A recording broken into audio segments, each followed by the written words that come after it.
Good day po sa ating lahat. Ako po yung nagbabalik, ang inyong lingkod. Ako po si Razane A. Hernandez. At ipagpapatuloy lang po natin yung lecture natin for today, which is the Mechanical Reasoning, still under for the College Entrance Exam Review Program. So without further ado po, let's start na. So, ang first subtopic po natin is about simple machines. May mga topics pa po to underneath. So, ang una po nating pag-aaralan is all about lever. So, lever, pag sabi po natin lever consists of a bar which pivot, ayan, tatandaan po natin, consists of a bar which pivots at a fixed point. Pivots at a fixed point known as the fulcrum. So, kung titignan po natin itong figure po natin, ito po yung tinutukoy na excuse me po, ito po yung tinutukoy na bar. Tapos, yung tinutukoy po natin na point daw po dito, which pivot, so dito daw po nagkakaroon ng certain degree kung saan parang either tataas ko itong other end or bababa. So, ito po yung point po na to. Ito po yung tinatawag na fulcrum. So, ayun lang naman po ang meaning ng lever. May bar at saka may point na kung saan doon daw po siya nagpabahibot, either bababa or aangat. Either of the two lang po yan. Or, so, yan. Pag,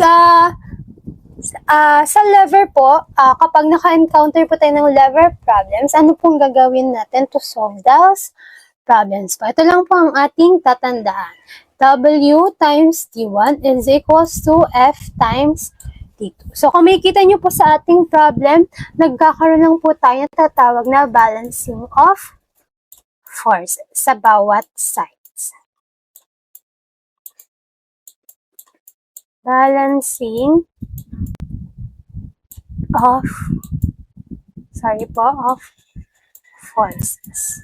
So, yung forces po, either point load po siya, weight, ayan, ito po, point load po ang tawag dito, weight naman po ang tawag dito. Weight. So, ayan. Ang tatandaan po natin, pag sabi po natin sa kabilang side na to, W times D1. Ibig sabihin po, yung weight po natin, tapos times yung distance covered from the fulcrum. So, ito po yung tinatawag nating D1. Pag sinabi naman po sa kabila is equals to F times D2, ibig sabihin, yung point load po natin, ayan yung distance nun from the fulcrum po. So, tinatawag po siyang D2. So, kahit alang forces po yung ibigay sa inyo, same pa din naman po yan. So, ibig sabihin, in summary, ang formula po natin is the summation of W D1, sabihin po times po yan, sinarkat ko lang, is equals to the summation of force T2. Ayan.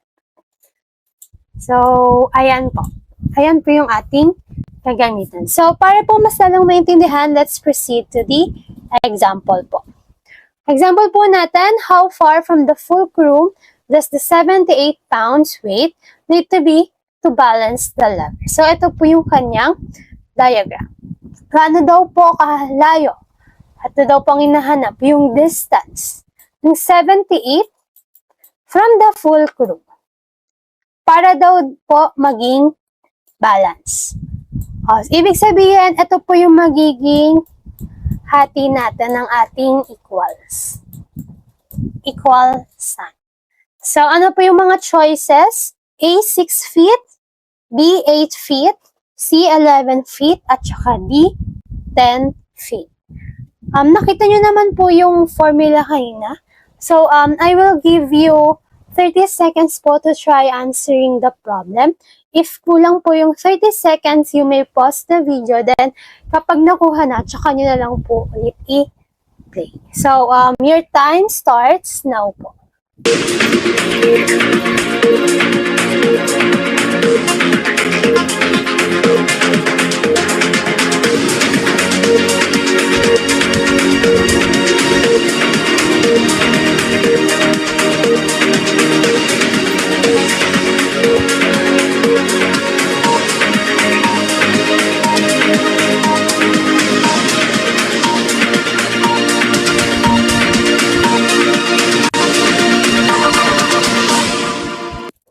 Ayan. Time's up na po. Ang tamang sagot po ay letter D. So, palakpakan po sa mga nakakuha ng letter D, mga nakakuha ng tamang sagot. Pero if hindi po, don't worry.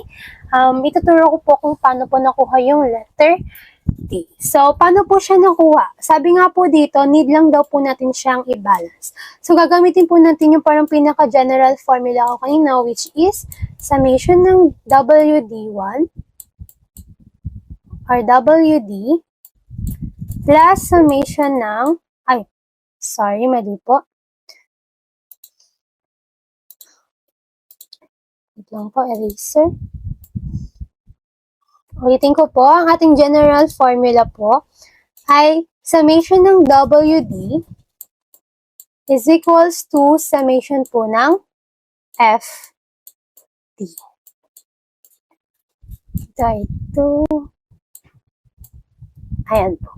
So, in this case po, lahat daw po ng part na to is equal sa part po na ito. And since distance pang ating nawawala, let it be x. Ayan. So, kung sulit po natin yung formula, ito po yan, 80 pounds times 6 feet plus 60 pounds times 5 feet. Pagpasensyahan nyo na po yung sulat. Wala po ako magsulat sa screen. Is equals to 78 pounds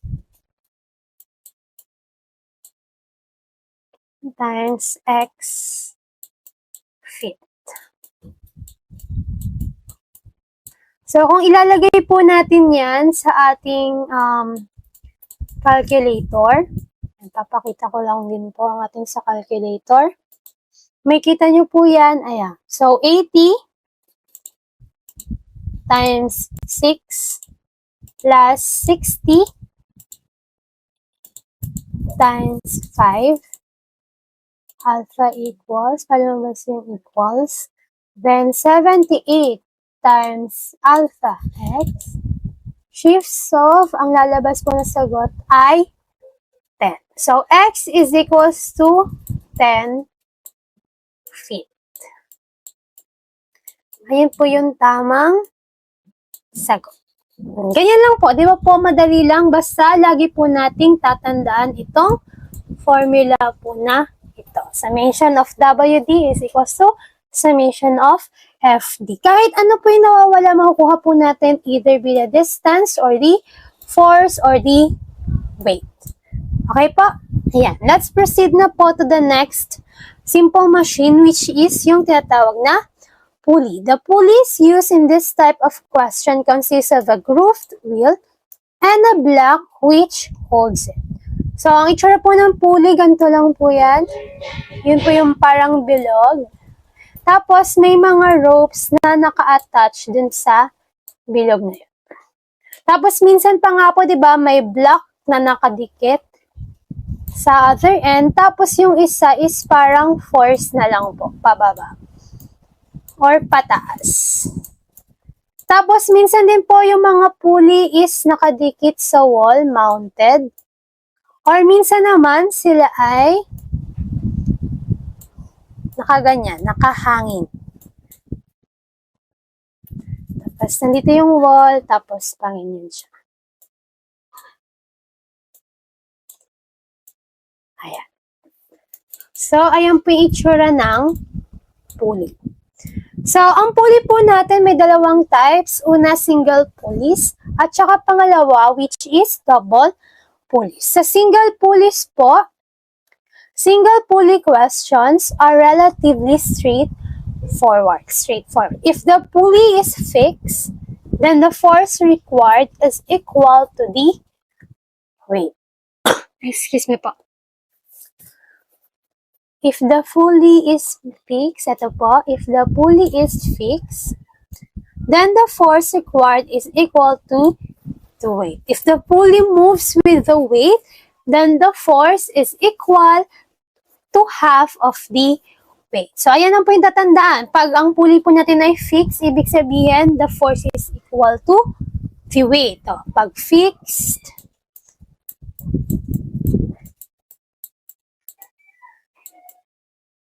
equal to weight.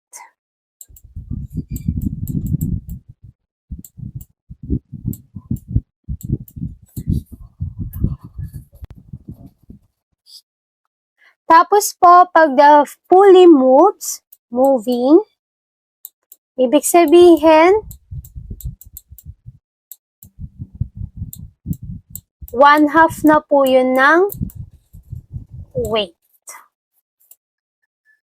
Yan na po ang ating tatandahan sa mga single pulleys. Paano po kapag double pulleys po? Pag double pulleys, there are two possible ways that two pulleys can be used. Either one pulley can be attached to the weight or neither can be. So, ibig sabihin parang ang susundin pa rin po natin sa double pulleys is yung principle ng mga single pulley. So, paano po yan ma-understand? So, let's give it some few examples po. Ayan. So, which weight requires the least force to move? Ito po yung diagram natin. So, is it the figure A or is it the figure V? So, ito po yung choices. A, figure A po yan. B, figure B. C, it both require the same force. Or D, none of the above. So, based on the definition lang po, can you try to solve this po? I will give you 30 seconds again to try answering this question po. If hindi po kaya, you may pause the video po.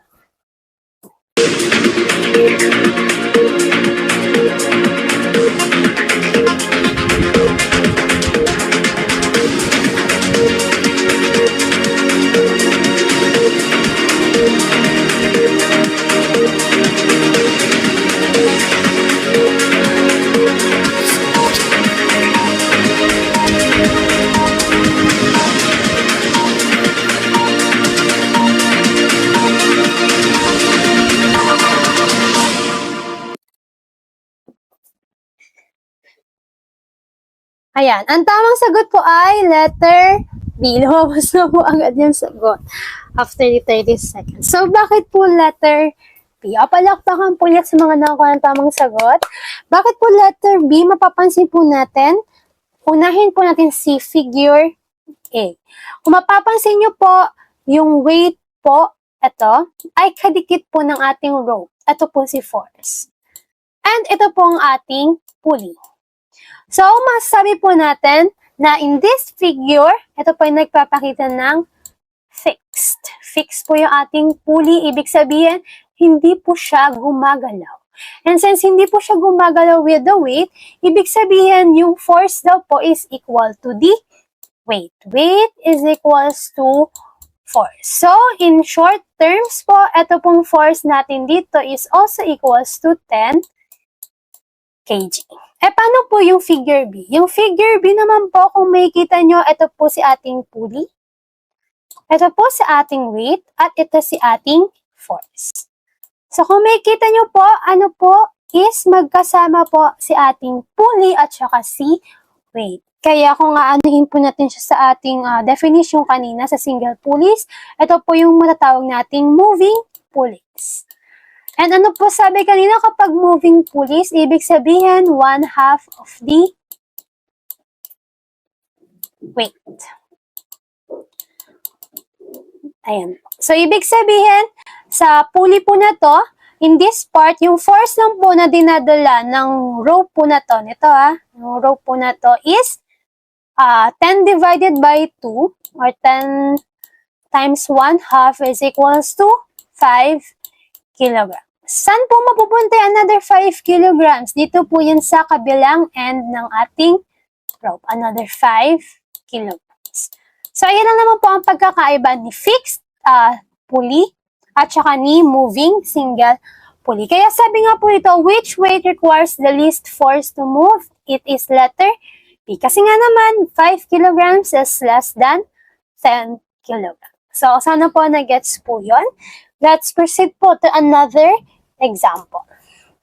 Ayan, approximately how much force is needed to lift the weight? So, kung kanina puro tayo single pulleys, ito naman po. Actually, this is not a double, but a multiple pulleys po. Pero, try to answer this pa rin po. Approximately daw po, how much force? Ito po yung tinutukoy. Force is needed to lift the weight. And this is the weight.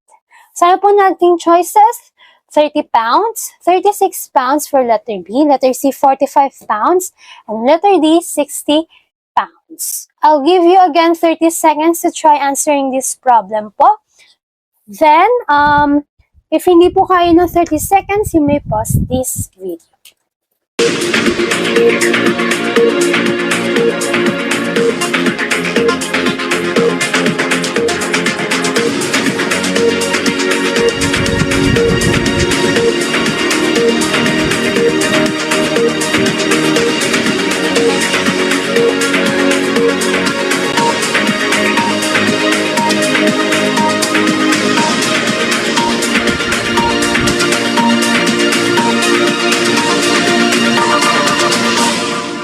Okay, time's up na po. Ang tamang sagot ay 36 pounds or letter B. So, paano po siya naging 36 pounds?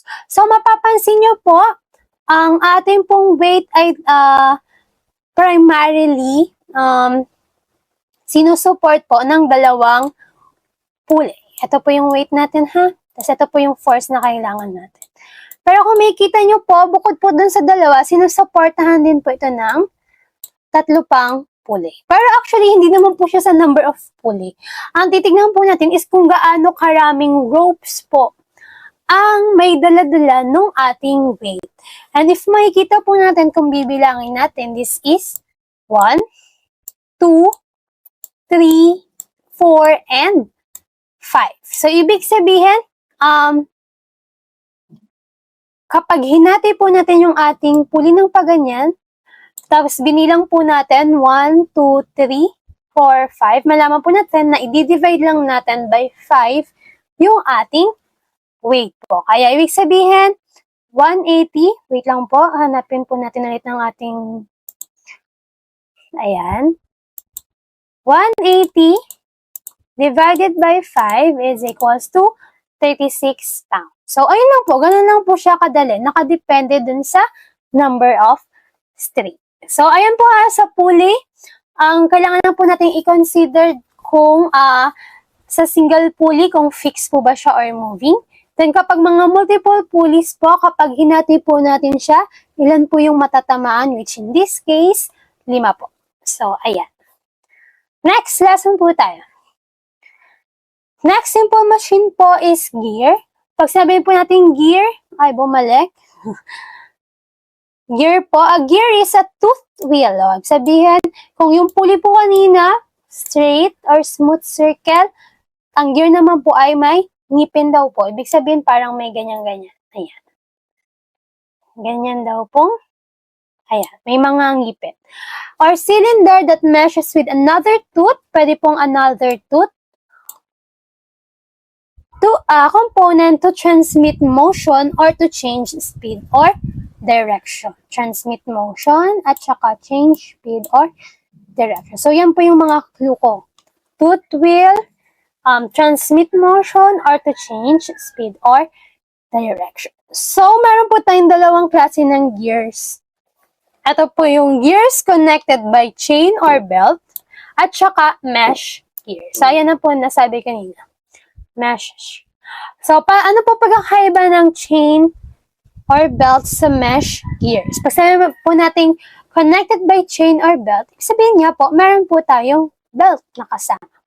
Two gears may be connected by touching each other directly or by means of a chain or a belt.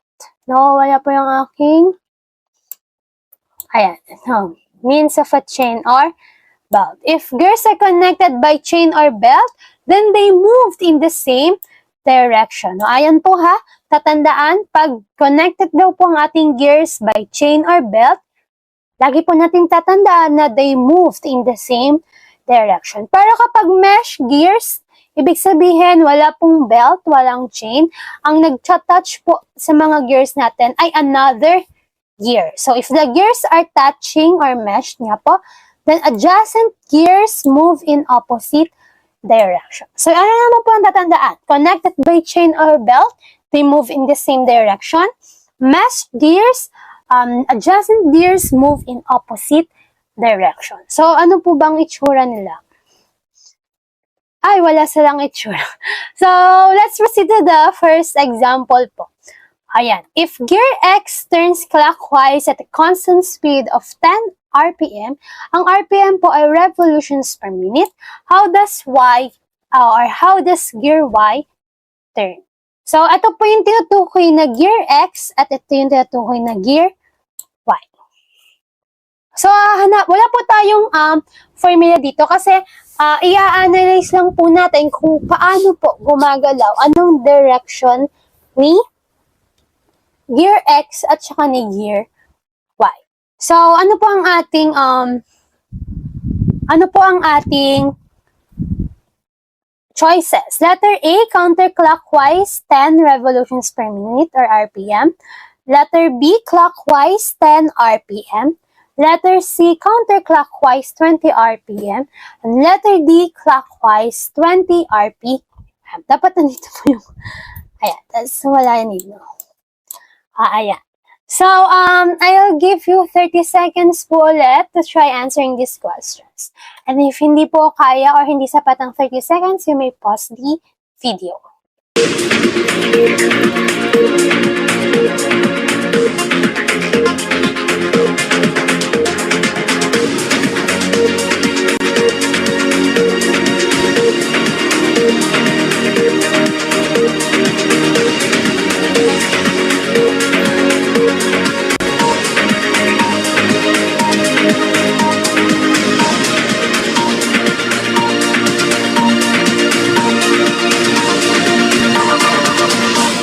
Okay, time's up na po. Ang tamang sagot ay letter D. So, bakit po siya letter D? Ayan, kung mapapansin niyo po, ang ating figure po ay isang mesh gears. Sabihin, wala pong belt, wala pong chains. Ang kadikit po ng ating gears ay kapwa gears. So, sabi po dito, if gear X turn clockwise, ayan, clockwise at a speed of 10 RPM, ano daw po ang magiging direction at RPM ni gear Y? So, kung ito po ay clockwise, most probably yung kanyang katabi ay counterclockwise. If ito po ay counterclockwise, most probably ito po ay clockwise. Then, so on, counterclockwise and clockwise. So, at the end po, sa ating gear Y, masabi po natin, clockwise po siya. But, kung makikita niyo, dalawa po ang ating options sa may clockwise. Sa letter B at saka sa letter D. So, bakit po naging 20 RPM yung sagot? Kung mapapansin niyo po, may different sizes po tayo.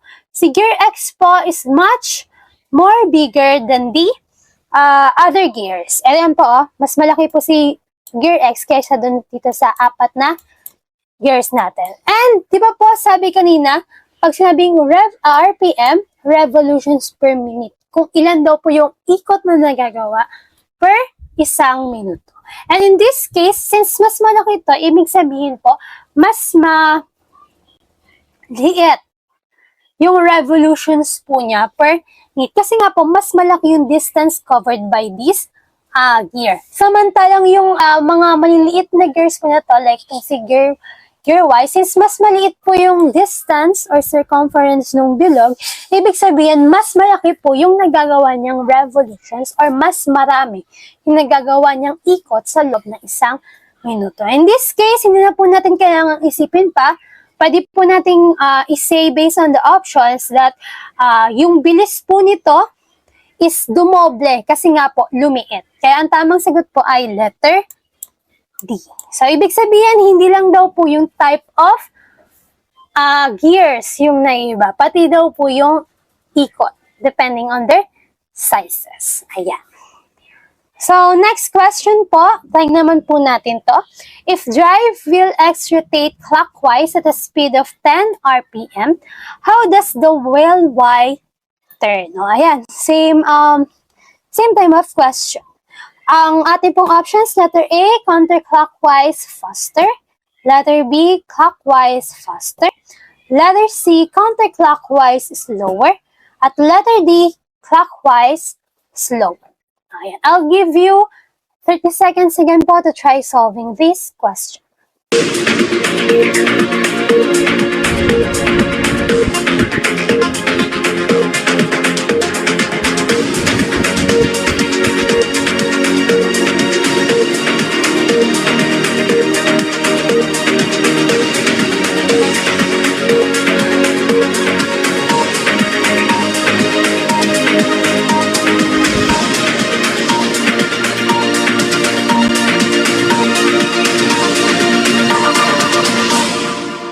Okay, time's up na po. Ang tamang sagot ay letter B, clockwise slow.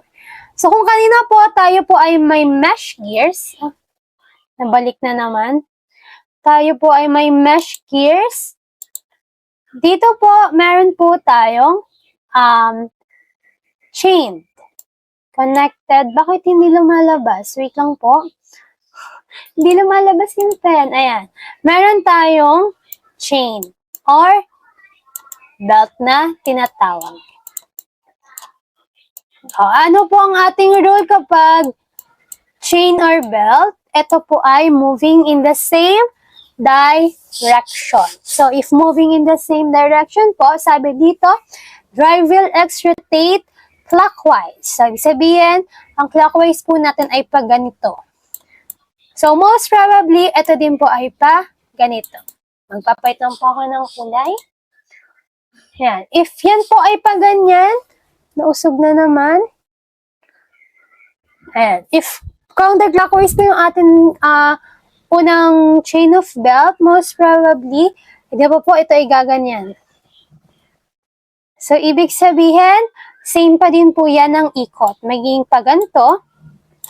Tapos, ikot yan, still to ay pa ganito. And since ganyan pa rin po ang ikot, baguhin lang po natin yung kulay para hindi po kayo malito. Ayan. Itong chain or belt 3, paganto pa din ang ikot. Ayan.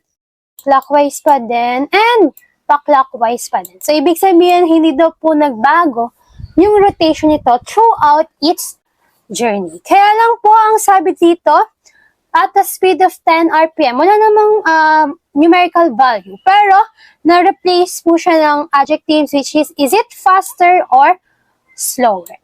Magkaiba naman po kanina. Kung kanina, from bigger to smaller. Ito naman, from smaller to bigger. So, ibig sabihin, sabi ko nga po kanina, nakadepende yung laki ng size kung ilang beses po siya magkakaroon ng isang ikot or maraming ikot sa isang minuto. And in this case, since lumaki po ang kanyang size, ibig sabihin, bumagal. Kaya ang tamang sagot po ay clockwise, slower. So, di ba po, apakadali lang. Kailangan lang po natin tandaan yung dalawa, which is it a chain or belt situation or a mesh situation? Pag chain or belt, same direction. Ang ating gears na magkakadikit ng belt or chain. Pag mesh, ibig sabihin, yung mga adjacent gears ay nag-rotate up in opposite directions. Pero kapag second yan is yung about sizes. Nakadepende po sa sizes kung bibilis or babago yung takbo ng isang gear. So, ayan po. Next po. Tools na po natin.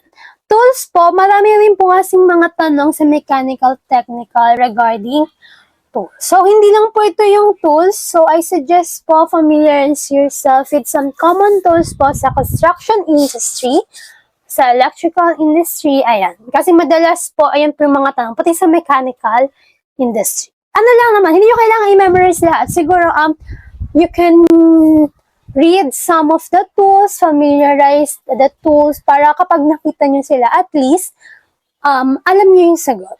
Or maalala nyo yung sagot. So, para ito po yung mga pinaka-common. Ito yung tools, which is, first is hammer. Hammer po una. Ayan, ito po yung tinatawag nating claw hammer. Pag sinabi po natin claw hammer, primarily used in carpentry for driving nail. So, ito daw po yung madalas ginagamit natin kapag nagpupukpok tayo ng pako. Yan claw hammer po palang tawag dyan. So, feeling ko ito naman po yung pinaka-common na itsura. Next po, number 2, which is yung tinatawag nating mallet hammer. So, mallet hammer po made of softer materials like rubber or wood and used to hit something gently. Ibig sabihin, ito daw po, itong type na to or yung ulo niya, ang madalas ay ginagamit lang natin siya pag may pinupukpok tayo na medyo kailangan gently pinupukpok. So, ayan. Next po is number 3, or sledgehammer. Heavy-duty hammer used for breaking concrete. So, kung yung una for driving nails, pangalawa for hitting gently or something gently, itong pangatlo, pag nakita nyo na po itong ulong to, ibig sabihin, it is primarily used for breaking concrete. Ayan, breaking concrete. And lastly po, kapag nakita nyo po ito, yung parang tao na type, na nakadikit yung dalawang pa. Ang tawag po yan ay ball peen hammer. Primarily used naman po siya sa metal works. Ayan claw. Number 1, claw. Number 2, mallet. Number 3, sledge. At number 4, ball peen. Tatandaan na po natin yan. Example lang, tingnan natin kung natandaan nyo po talaga which is more suitable for breaking up the concretes. Is it 1? Is it 2? Is it 3? Or is it 4? You have 30 seconds po to answer the question. Ay, sumobra naman po tayo. Sorry po, napipindot bigla-bigla.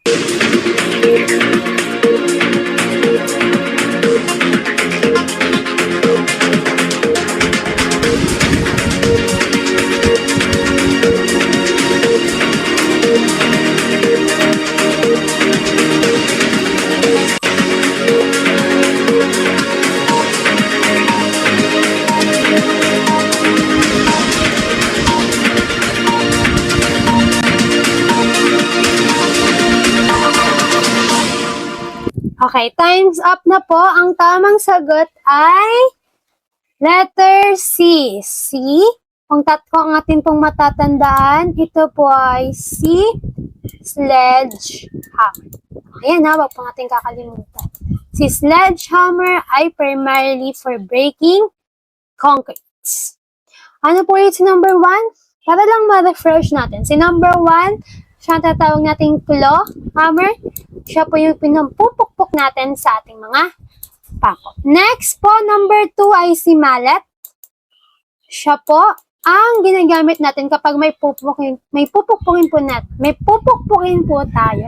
Tapos kailangan mas gentle imbes dun sa pako. Then kapag nakita niyo parang mukhang taong ulong to, ito po ang tatawag na ball peen. So madalas ginagamit po siya sa ating mga metal works.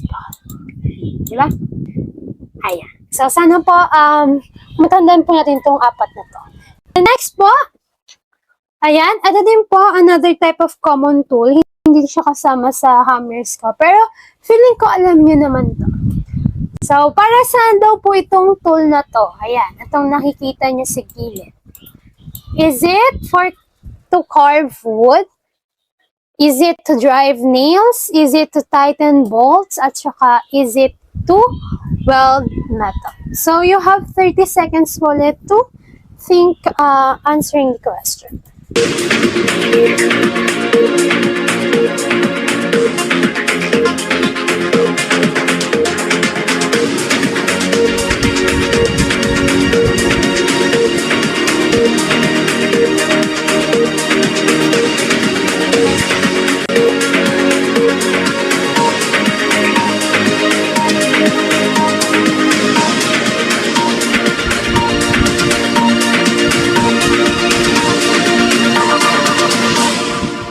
time's up na po. Ang tamang sagot ay A, to carve wood. So, kung mapapansin nyo po or matatandaan nyo, ito pong tool na to, tinatawag na chisel.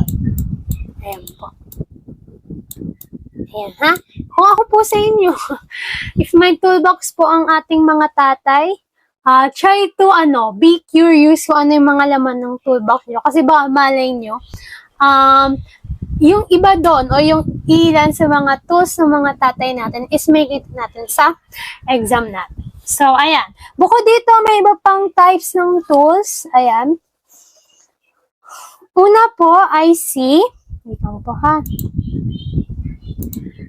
Number 1. Ito, number 1, digital multimeter. Ayan. Measuring and fault detection in electrical circuit. So, ibig sabihin, ito po ang pangunahing ginagamit ng ating mga electricians para makita daw po, ma-measure at ma-detect kung may mga faulty wires po sa ating electrical circuit. Ibig sabihin, may mga hindi gumagana or may hindi nadadagyan ng kuryente. Ang tawag po dyan ay digital multimeter. Number 2 po, ito po, medyo familiar na din po sa atin to. Ito po ang tinatawag na metal saw. Pag sabi natin metal saw, it is a tool used for cutting metals. Ayan po. Number 3, ito po yung tanong kanina, wood chisel, used for cutting edge, for carving, or cutting. So, ayan na. Pag nakita nyo po yung wood chisel, sabihin, ito daw po yung ginagamit para makapag-ukit tayo sa ating mga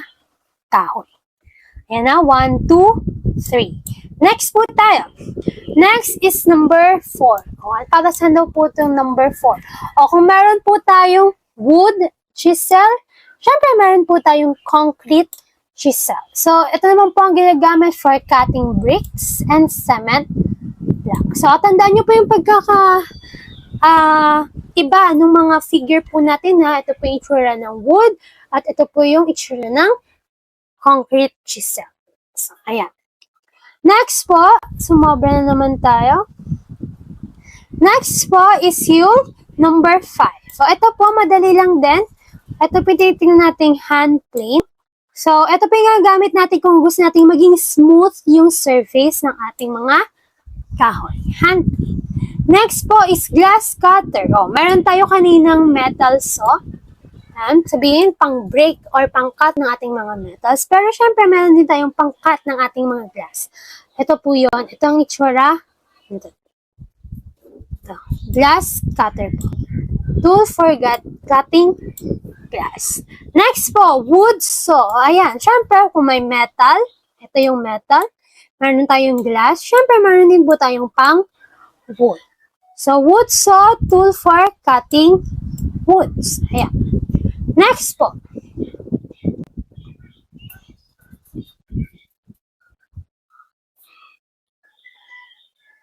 Next po is yung number 8, soldering station. So, soldering station po provides precise temperature control for soldering delicate electronic parts. So, ibig sabihin, yung soldering station po ginagamit din ng ating mga electrician. So, para daw po magkapag-provide ng or makontrol yung temperature kapag sinosolder po natin yung mga delicate electronic parts natin. Then lastly, syempre kung meron po tayong station, meron din po tayong parang gun, soldering gun. So, ayan po, uses soft metals to join materials together. So, ito daw po yung ginagamit natin para mapagdikit-dikit yung mga materials together. At gumagamit daw po sila ng mga soft metal. So, di ba po madali lang tandaan? Una po, digital multimeter, metal saw, wood chisel, concrete chisel. Next po is hand plane, pang smooth ng wood surfaces, glass cutter, wood saw, and ito pong 8 is soldering station at saka soldering gun. So, if naalala nyo po yung SRAM na to, let's try to answer this question po. Which tool or combination of tools would be most useful for repairing a broken radio? So, ano daw po yung pwede nating tools na gamitin para daw po makakapag-repair ng radio? Is it letter A, number 1 and 8, letter B, number 3, 5, 7, letter C, number 8, or letter D, number 3 and 6? So, you have 30 seconds po para pag-isipan ng sagot.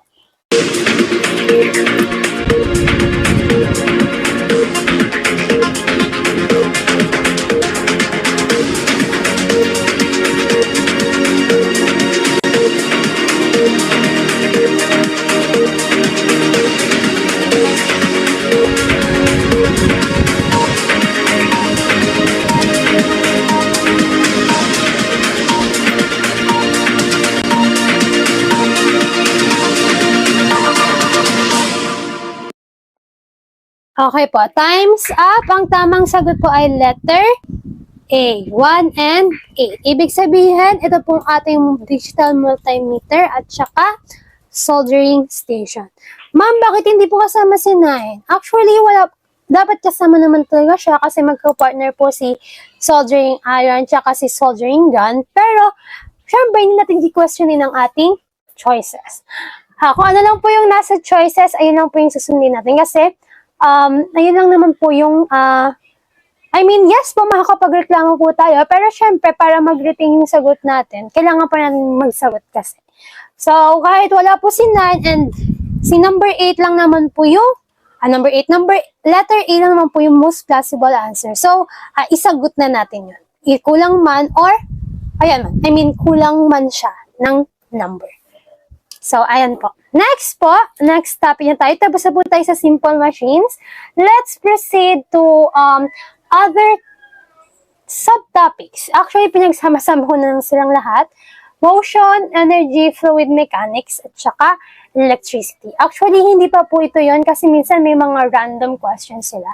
So, I guess the most safest tactic po natin dito is to familiarize your physics subject. Kasi kung makikita nyo po, yung mga topics po na nakikita nyo is under physics rin naman po.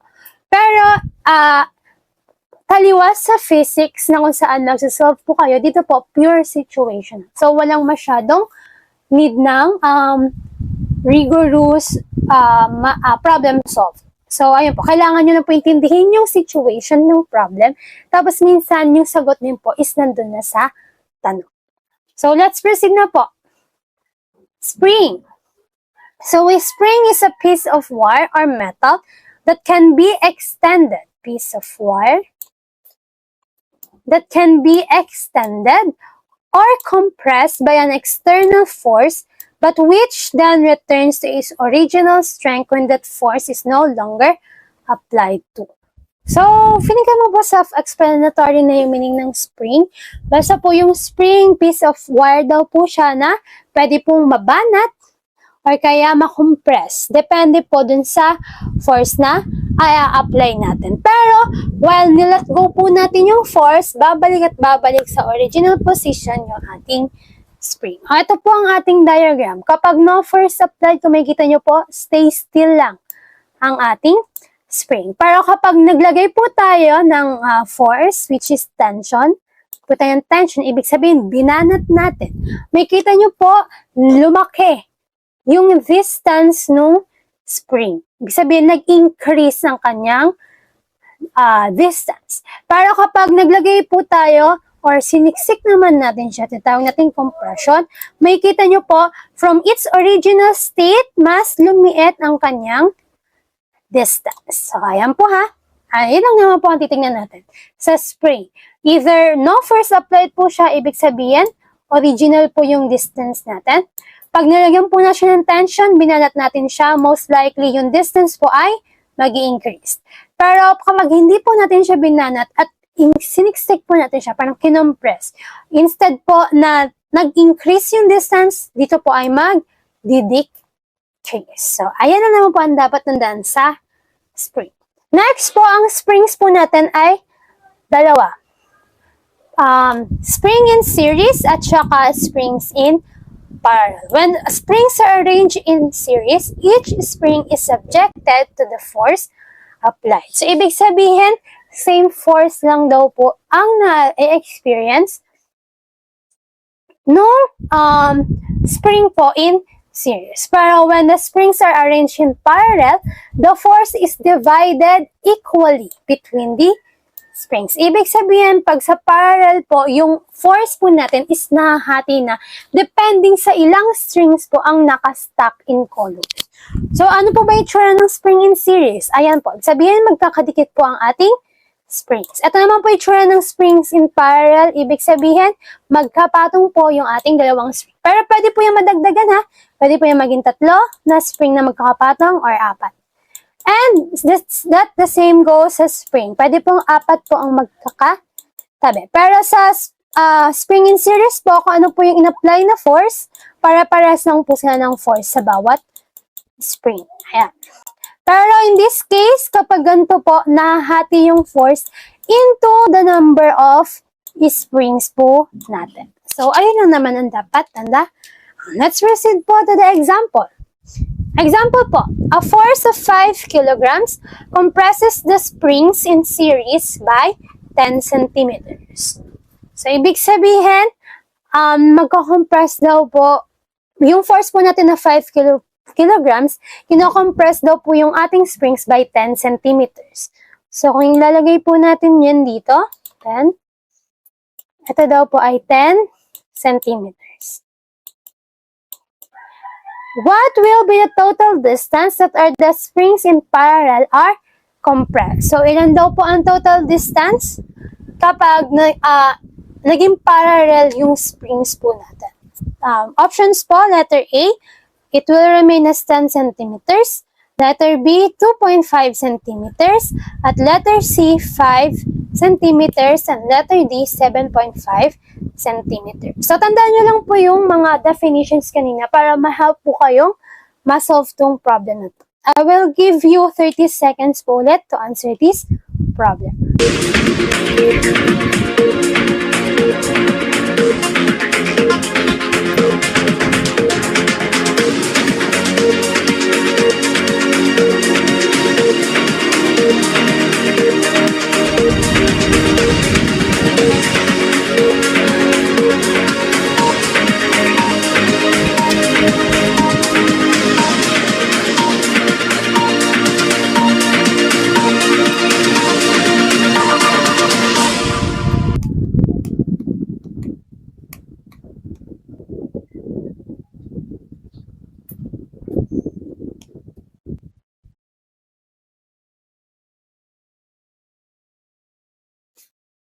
Okay po, time's up. Ang tamang sagot po ay letter B. So, bakit po naging letter B ang sagot? Sabi nga po sa ating definition kanina, pag same daw po ang ating, kapag in series daw po, same din po ang force.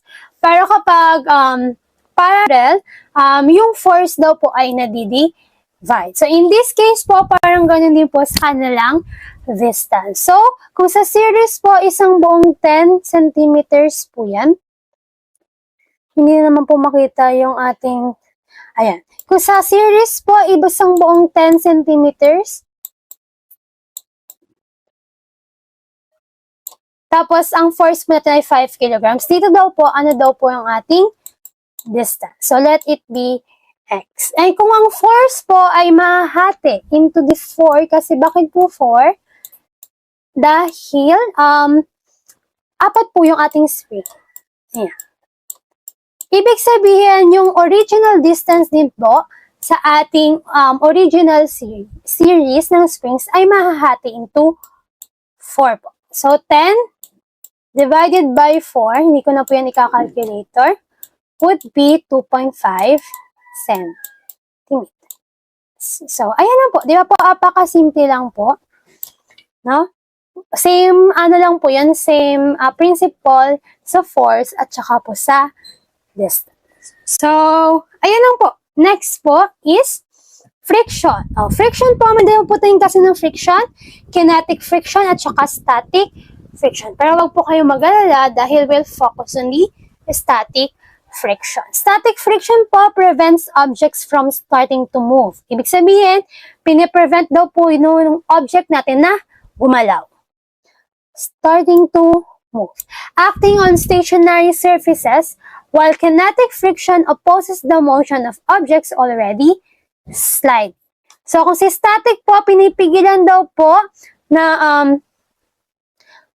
gumalaw yung object. Ito naman po, parang pinipigilan pa rin naman, pero hindi na siya masyadong napipigilan. Onti na lang.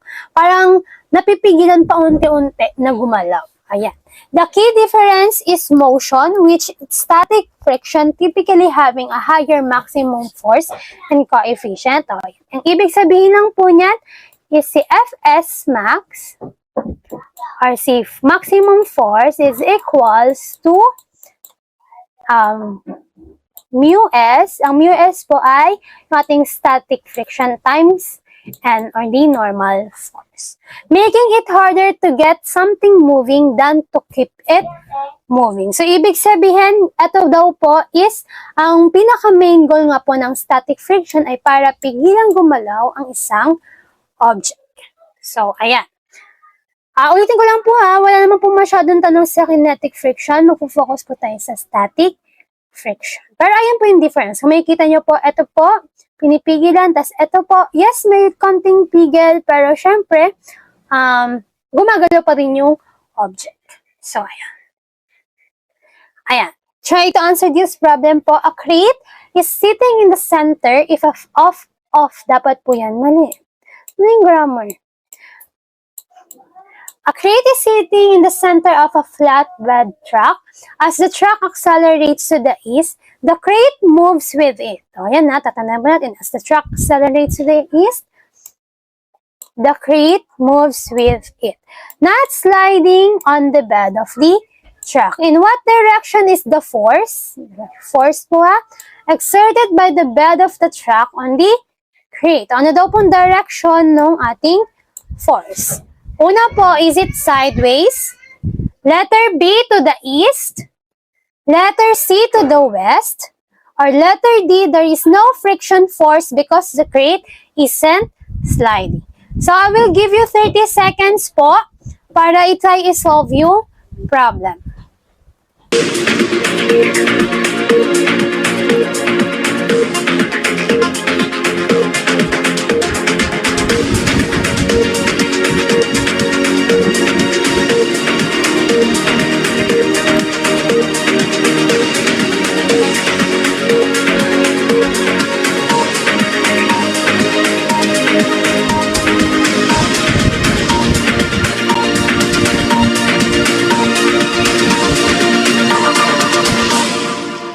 Okay po, time's up. Ang tamang sagot po ay letter B, to the east. O bakit po to the east?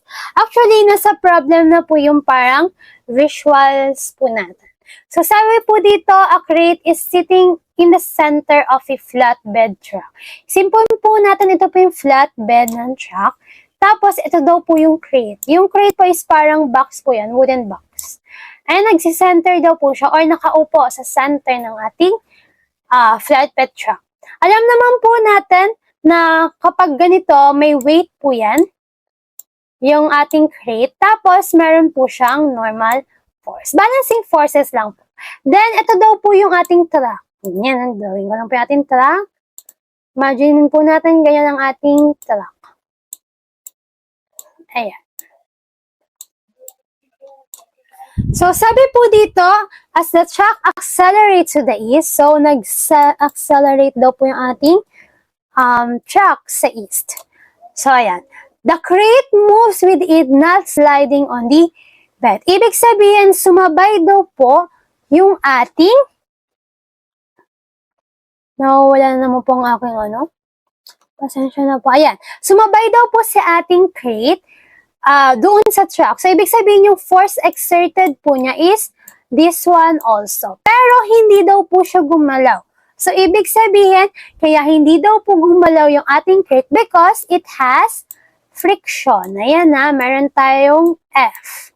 And since may friction tayo, ibig sabihin, napigilan niya daw po yung crate natin from moving. Ang tanong po dito, yung direction of the force exerted by the bed of the truck on the crate. Eh kung makikita nyo po, since andyan na po yan, ibig sabihin to the east po ang ating force. Ayan.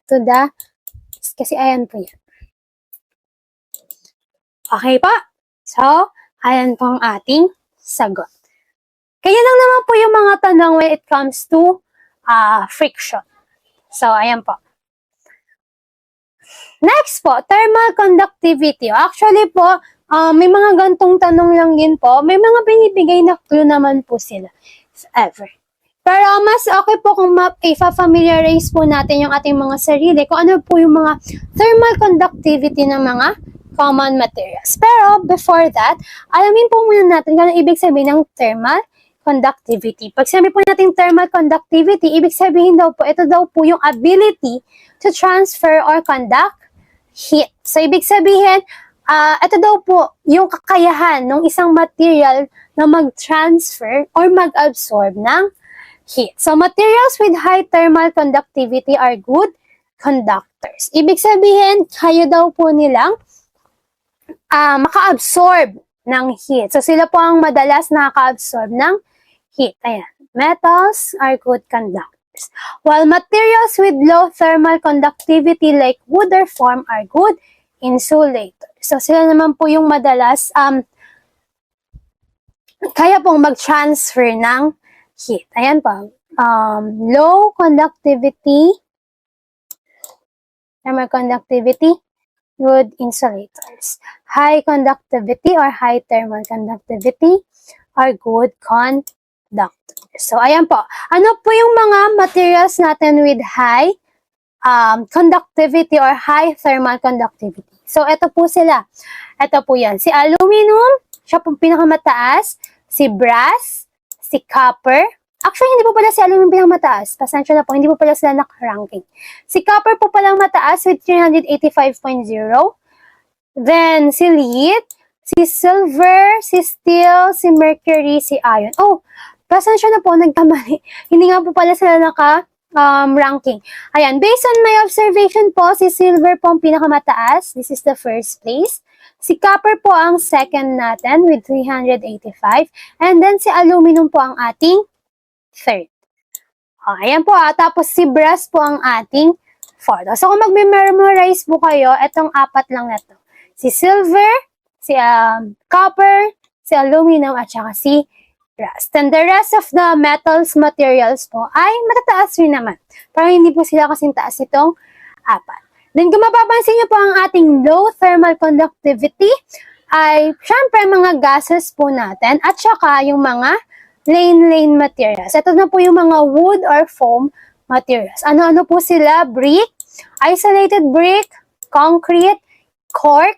Yung cork po, madalas, alam niyo po yung itsura nung parang mga cork na nasa loob ng wine bottles? Ayan, ganyan po yung kanilang itsura. Glass po, rock, tsaka styrofoam. Sa mga gas naman po na may mga thermal conductivity, air, argon, helium, hydrogen, at tsaka oxygen. So, ayan lang naman po ang ating kailangang tanda. So, for me po, kabisaduhin, hindi naman po pala kabisaduhin. Familiarize yourself kung sino po yung mga pinakamatataas and kung sino yung mga pinakamabababa.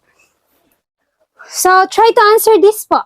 Different types of blocks are subjected to burning woods po. If the same amount of heat from the burning wood is absorbed by the rectangular block at a given short time interval, which block has the hottest top surface, provided that all the blocks of the same length, width, and thickness. So, ayan sino daw po ang pinaka may hottest top surface? Is it A, copper, B, aluminum, C, steel, or D, brick? I will give you again 30 seconds po to try answering these questions.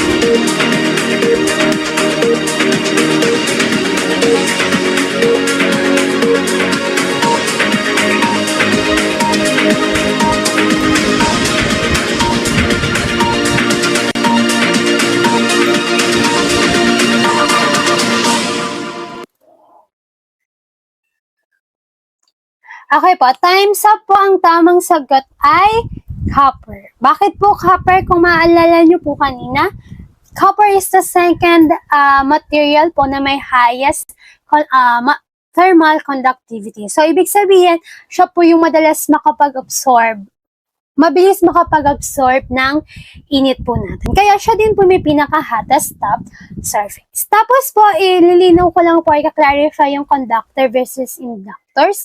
Pag sinabi po natin conductor, pasensya na po, dadagdagan lang po natin ang inyong kaalaman. Ang conductor po, ibig sabihin, mas may kakayahan po siya na makapag-transfer ng energy. Bakit po? Kasi po, sila po yung parang mas nagiging freely po yung pag-move ng electrons. Kaya ayan. May kaya mag-transfer ng energy. Kaya nga po, di ba, kapag sa mga wires natin, it composed of metals. Kasi nga po, yung metals po natin, mas mabilis po silang daluyan ng energy.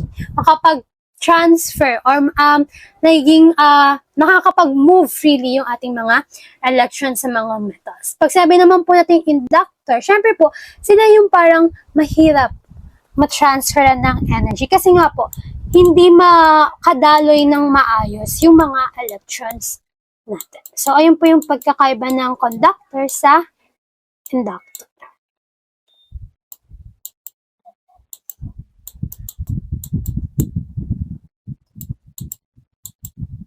Ayun po ha. Pasensya na po ulit sa confusion. Pero ayun po yung meaning ng conductor at saka inductor.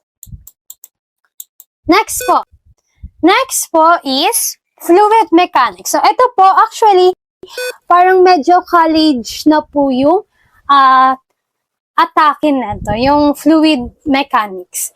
Pero, nagiging medyo common na po kasi siya kasi parang medyo kailangan lang po natin ng konting kaalaman when it comes to how fluids flow. So, idadagdag na lang din po natin ito. So, ito po yung mga common na kailangan i-take note when it comes to fluid mechanics. Una po, fluid pressure increases with depth and height of the water source. Ibig sabihin, nag-i-increase daw po yung nag-i-increase daw po yung pressure ng fluid natin kapag mas lumalalim or mas mataas daw po yung height from the water source. So, ayan po yung tatandaan.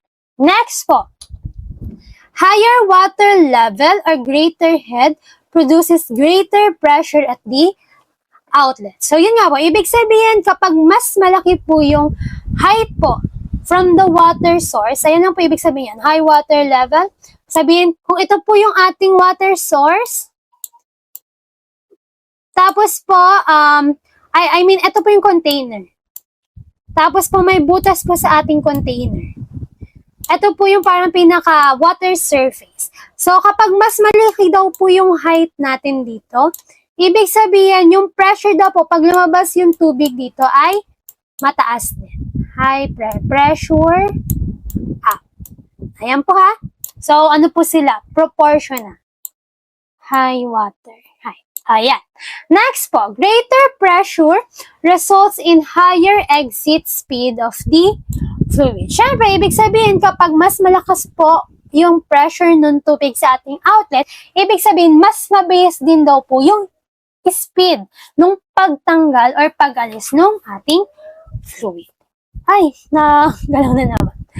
Next po, tank capacity or the amount of water does not increase pressure if height is unchanged. Basta siya na po medyo po ulit tayo, pero kailangan po kasi nating mag-grasp yung parang relationship po nung source ng water, nung height po or nung depth from the source of the water, tapos yung pressure. Kasi sa kanila naman po yun parang iikot. So, dito po yung tank capacity po natin, hindi po mag-increase yung pressure niya. Tumaba man yan, lumiit man yan, lumipis man yan, kung hindi daw po magbabago yung height ng tank natin. So, ibig sabihin, nakadepende po solely yung pressure sa ating height. Ayan. Next po.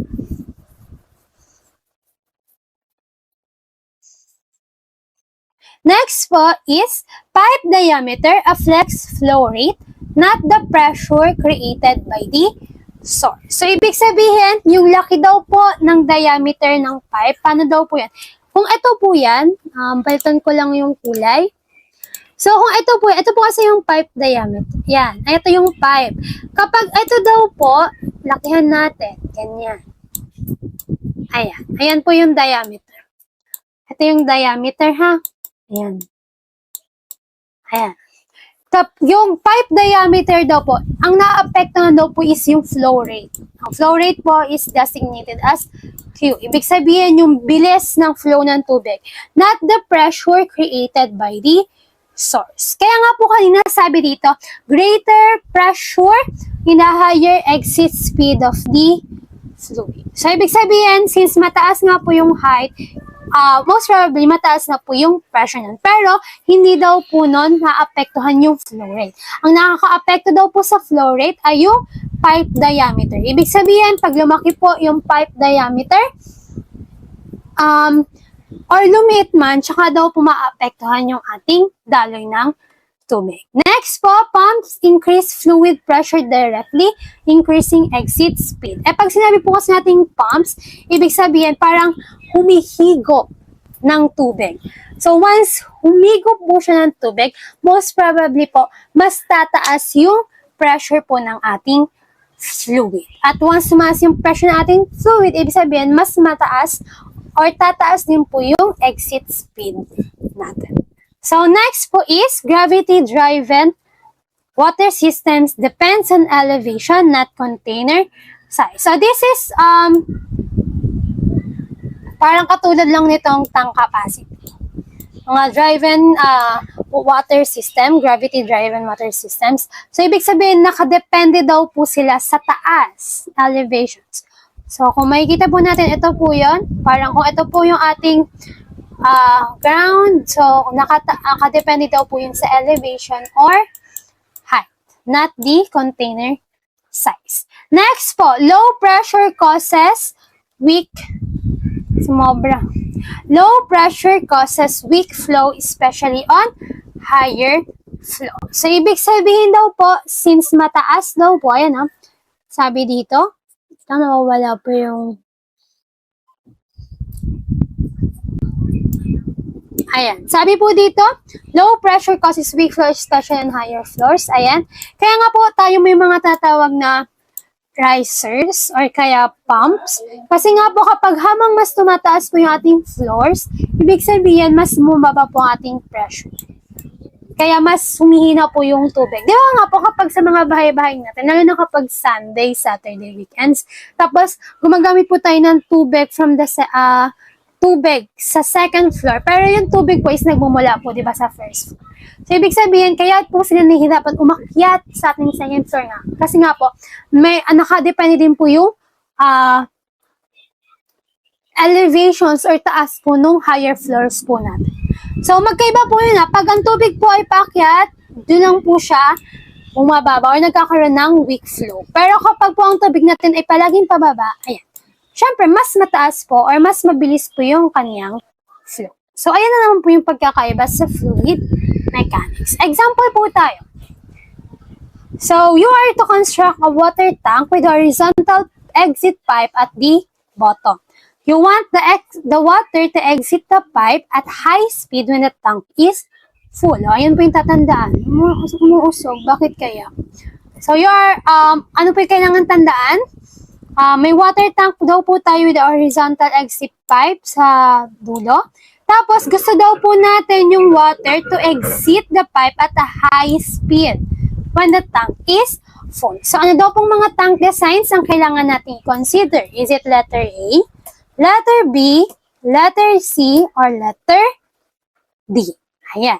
So, sa tingin nyo po, anong tamang sagot? I'll give you 30 seconds po to think.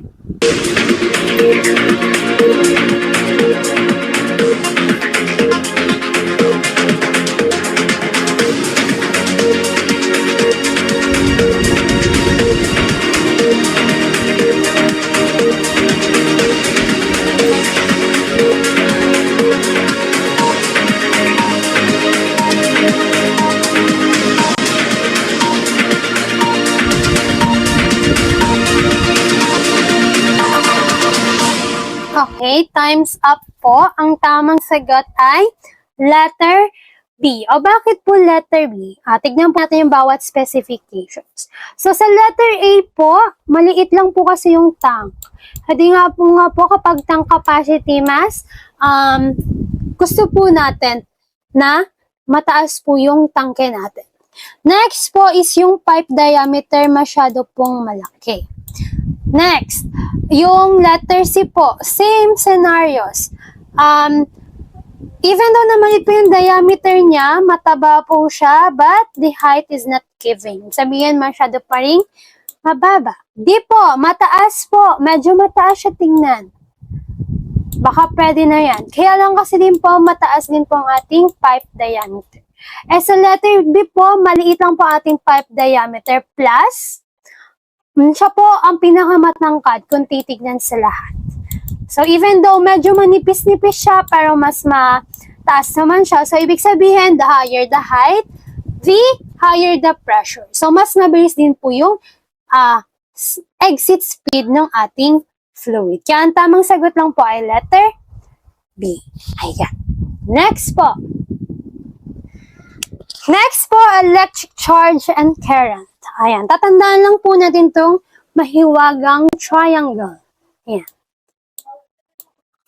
So, charge and current po, ibig sabihin, a current of 1 ampere is equals to 1 coulomb of charge flowing in seconds. So, ibig sabihin na parang tinutukoy niya lang po yung ating unit. So, ibig sabihin, a 1 current daw po is equals to 1 coulomb C over seconds. 1 charge over 1 second. So, ayan lang po, para malaman natin yung current in ampere. So, magagamit po natin yan sa lahat. Pag I po yung hinanap, equals lang po yan sa Q divided by T. Pag T po ang hanap, Q over I. Pag Q ang hinahanap, I times. So, para po sa akin, skip this po, then memorize this triangle na lang. Para lang hindi natin siya makalimutan. Okay. So, ano po, ito po directly or straightforward ang tanong. Tingnan nyo po.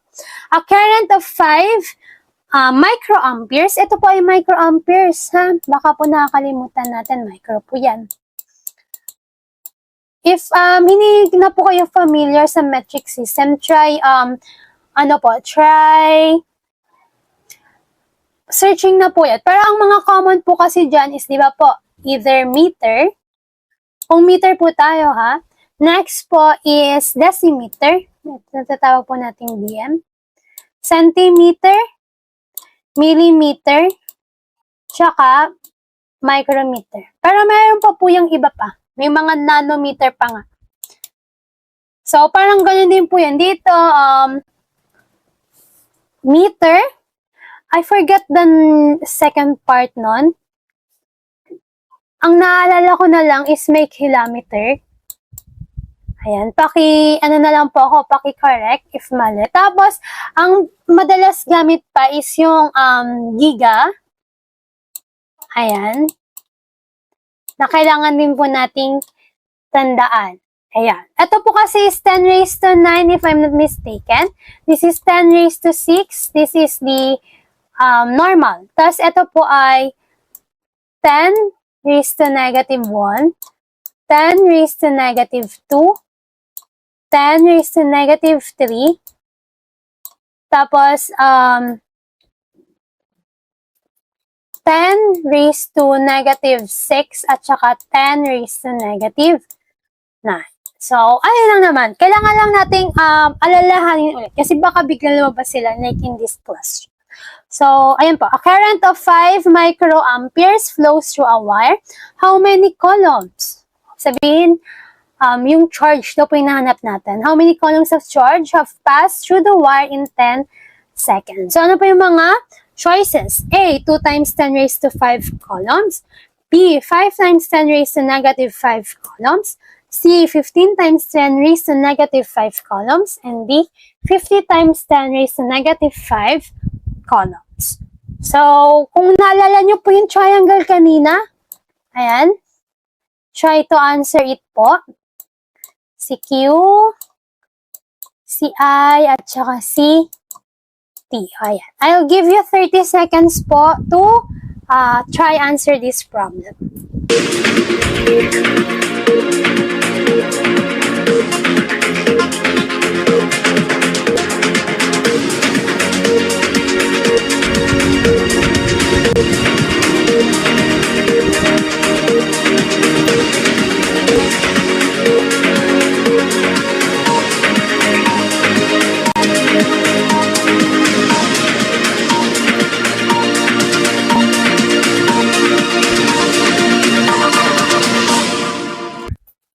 Ayan po, time's up. Ang tamang sagot ay letter B. So, paano po yan naging letter B?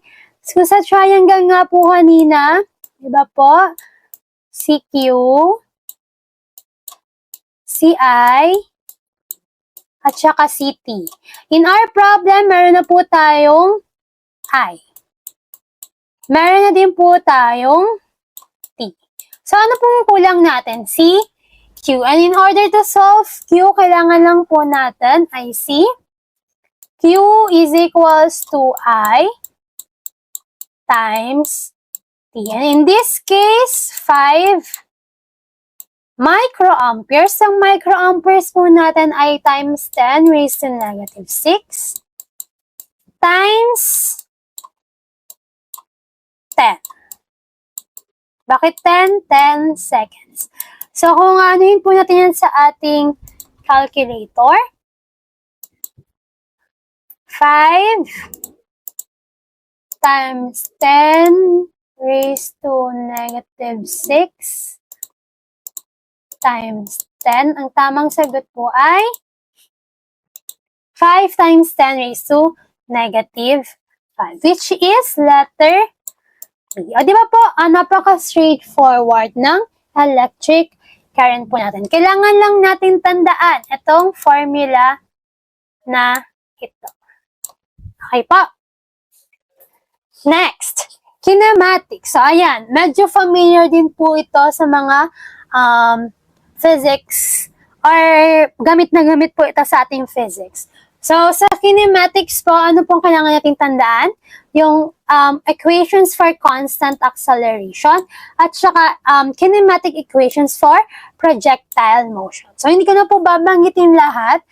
For sure, na-encounter nyo na po ito. So, yes po, gamit na gamit din po itong mga questions po natin. Actually, hindi pa po kumpleto yung sa projectile motion kasi di ba po, bukod sa range equation, meron po tayong maximum height, max height, at saka time of flight.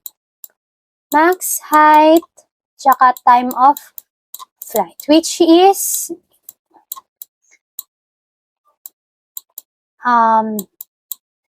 ifa-flash ko na lang din dito sa screen.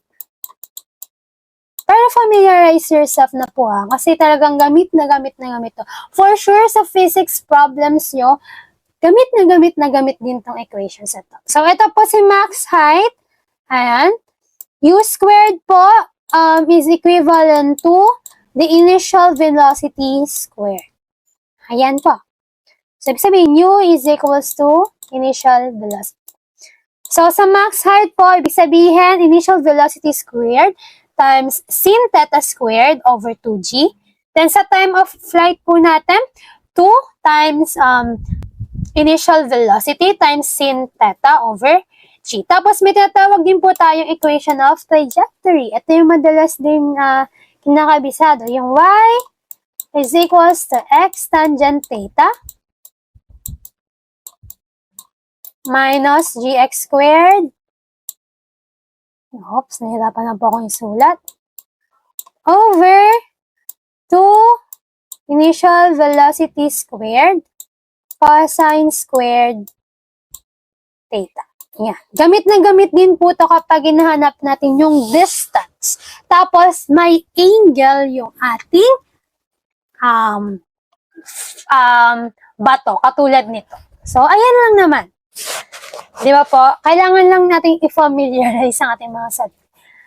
Pero sa mga gantong questions naman sa mechanical reasoning, hindi naman po kailangan mag-solve. Yun nga lang po, kailangan yung alalahanin yung principles behind this equation.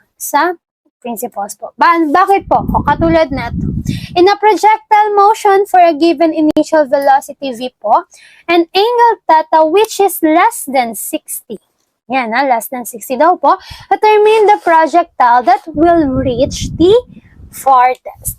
So, ayun daw po ang makakapag-produce ng mas mahabang horizontal distance. Is it the projectile W, letter A, letter B, projectile X, letter C, projectile Y, or letter D, projectile X and Y? I will give you 30 seconds po ulit to think about the answer.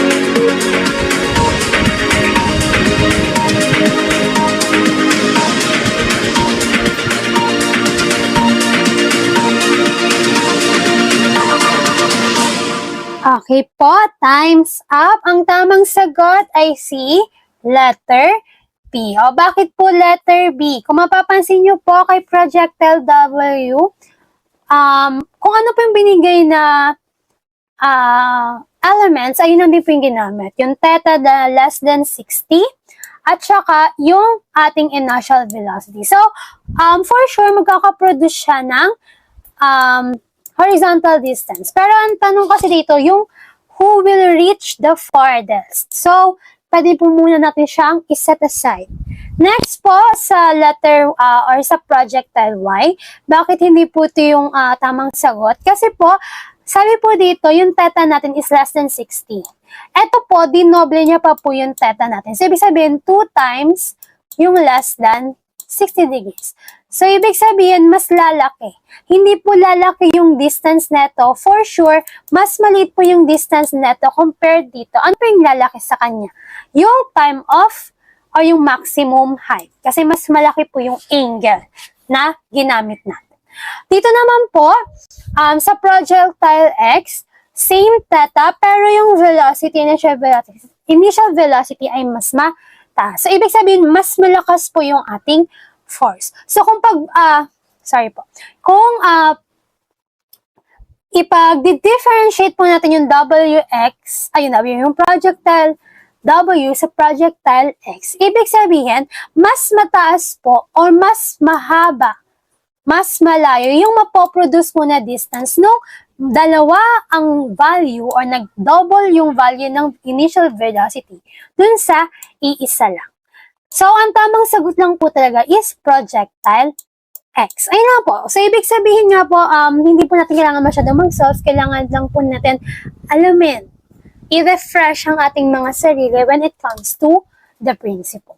So, last na po tayo, is simple circuit diagram. So, ito po, napaka-simple lang din naman po ng mga diagram nila. So, kailangan lang din natin ulit i-refresh yung sarili natin when it comes to ano nga po ba yung ibig sabihin ng simple circuit diagram. So, sa simple circuit diagram, wag po natin kakalimutan na meron po silang power source. Tapos, ito pong block na to, ayan, ibig sabihin, ayan daw po yung path. Ibig sabihin, dyan daw po dumadalo yung kuryente, yung mga wires na. And syempre, meron po tayong tinatawag na load. Sa bawat load, madalas na dyan po yung mga bulbs natin. Ayan. And syempre, if meron pong ganyan, syempre, kailangan po natin ng switch. Kailangan hindi man pwedeng tuloy-tuloy lang ang kuryente sa ating diagram. Dapat may pampatay din tayo at saka may pang buhay. So, series and parallel circuits, sabihin po, meron po tayong dalawang klase ng circuits, isang series at saka isang parallel. Sa series, sobrahan na naman po. Pasensya na po gumagalaw, nagagalaw po ata ang aking ano. Ayan. So, sa series circuit po, ibig sabihin, ito lang po yung mga kailangan nating tandaan. Linear daw po ang pathway. Sabihin, isa lang daw po ang path na tinatahak ng ating bawat loads. Next po, since isa lang po ang tinatahak ng ating kuryente, ibig sabihin, sa bawat loads po natin, nadi-divide yung voltage. Kasi nga po, isa lang po yung linya. Next po, current constant, ibig sabihin, yung current daw po natin ay same lang po sa bawat loads natin. Less reliable to. Bakit less reliable? Kasi nga po, since iisa lang po yung path natin, so kapag may nasira pong isang load, or may nagka-problema po sa pathway ng isang load, most probably, madadamay po yung ibang loads natin or ibang bulbs natin. So, ano po yung example ng series circuit? Ito yung ating mga holiday lights. Kaya nga po, papansin po natin sa mga dati-dati nating holiday lights, Christmas lights, pag nasira po yung isa, most probably, hindi na po gagana yung buong holiday lights. Pero, unlike po ata ngayon, medyo modern na ang ating mga Christmas lights na kapag may napunding isa, gagana pa yun po yung iba. So, that's much way reliable para sa atin. Next po, parallel circuit, ibig sabihin, may sariling linya po ang ating loads. Kung mapapansin nyo naman po dito, ito po yung linya ng load 1, linya ng load 2, at saka linya ng load 3. Ayan, kaya multiple pathways. Next po, voltage is constant. Bakit po constant ang ating voltage? Kasi nga po, may sarili silang linya. Pero ano po yung nahahati? Ang nahahati po ay yung current. So, ayan. More reliable. It is most commonly found in residential wiring. Siyempre, pag gagawa po tayo ng bahay, mas mabuting may sarili-sariling linya ang ating mga loads. Bakit? Para kung at least masira man po yung isa, gagana pa rin po yung iba. So, to sum it up po, ano po yung pagkakaiba ng series sa parallel? Ayan. Ito po yung itsura ng series. Ito po yung itsura ng parallel. Sa voltage po, ang series po is, pag kukunin po natin yung voltage intake po, sabihin, ipagpa-plus po natin yung voltage ng mga loads po na meron. Pero sa parallel, since may sarili silang path, ibig sabihin, magkakaparehas lang po sila ng voltage. Sa current po, sa series, ayun po yung magkakaparehas since isang pathway lang. Pero sa parallel, since magkakaiba po ng pathway, magkakaiba po sila ng current. So, idadagdag po natin yun para makuha yung total current. I mean, i-add po natin silang mga current. Then, resistance po, same lang po yan pag sa series, dagdag. Sabihin, kailangan po natin isum up para makuha yung total resistance. Samantalang sa parallel, kailangan daw po natin gawin ito. Ayan. Ika na, wala po ang aking, ayan. Kung makikita nyo po, ito po ay ni-reciprocal pa bago po i-add. So, ayan naman po yung pagkakaiba. So, features po, if one components burn, current becomes inactive. Pero sa parallel, if one components burns, currently stops only through that branch, rest part works fine. Bakit nga po? Kasi nga po, sa parallel, magkakaiba yung pathway. So, nadi-divide yung current. Unless sa series na, since isa lang yung pathway, isa lang po yung current. So, hindi nagagana yung the rest of the loads. So, ayun lang po yung pagkakaiba ng series and parallel. Open and closed circuits po. Ano po pagkakaiba ng open and closed circuits? Pag open, ibig sabihin wala pong dumadaloy na kuryente. Bakit po wala pong dumadaloy na kuryente? Kasi nga po, nakabukas po. Ibig sabihin, hindi po magkadikit yung dulo neto dito sa may bilog. Kaya ibig sabihin, hindi po tuloy-tuloy yung dalaw ng kuryente. Kung ito po yung power source natin, ibig sabihin hanggang dito lang po yan. Hindi po yan tuloy-tuloy. So, next po is yung closed circuits po. Dito po, makikita nyo, closed siya. Ibig sabihin, may kuryente po na dumadaloy sa ating pathway. So, yun naman po yung pagkakaiba ng closed at open circuits. So, ano na po tayo? Example. Last example na po tayo. If bulb 1 is removed, how many bulbs will light up when the switch is closed? So, ibig sabihin, kapag tinanggal po natin itong si bulb 1, ilan lang daw po ang iilaw. So, options po natin, letter A, number 1, B, number 2, C, number 3, or D, number 4. I will give you 30 seconds po ulit to think about the answer. Keep in mind po natin yung mga principle na sinabi ko po kanina regarding series and parallel circuits. Okay?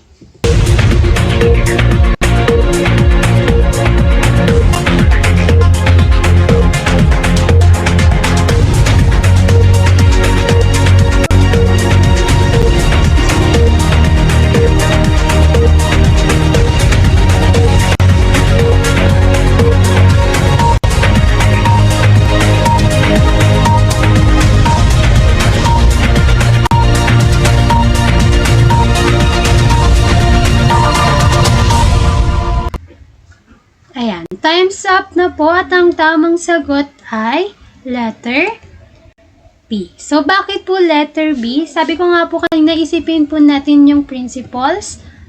Isipin po natin yung principles ng series and parallel circle. So, i-determine po ba natin kung yung figure po natin is series or parallel. Pero kung makikita po natin based on this figure, parang combination of both po siya. Bakit? Kung lilinyahan po natin taas path 1, may kita nyo po na sa path na to, dalawang bulb lang po ang tinamaan. So, ayan. So, ibig sabihin, this is our path 1.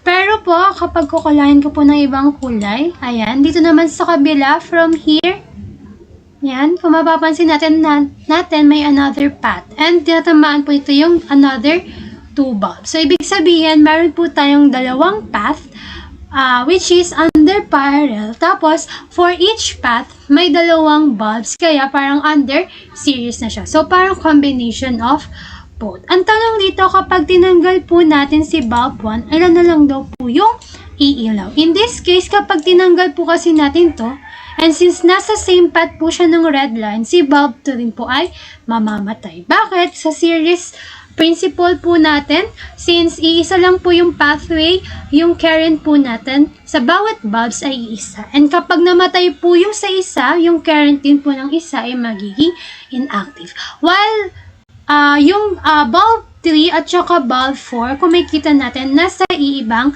path. So, ibig sabihin sila po ay considered as safe. Ibig sabihin po, dalawa lang po silang magkakaroon ng kuryente. Kaya ang tamang sagot po ay letter B. Ayan. So, tapos na po ang ating discussion for today. So, reminders lang po when it comes to mechanical reasoning.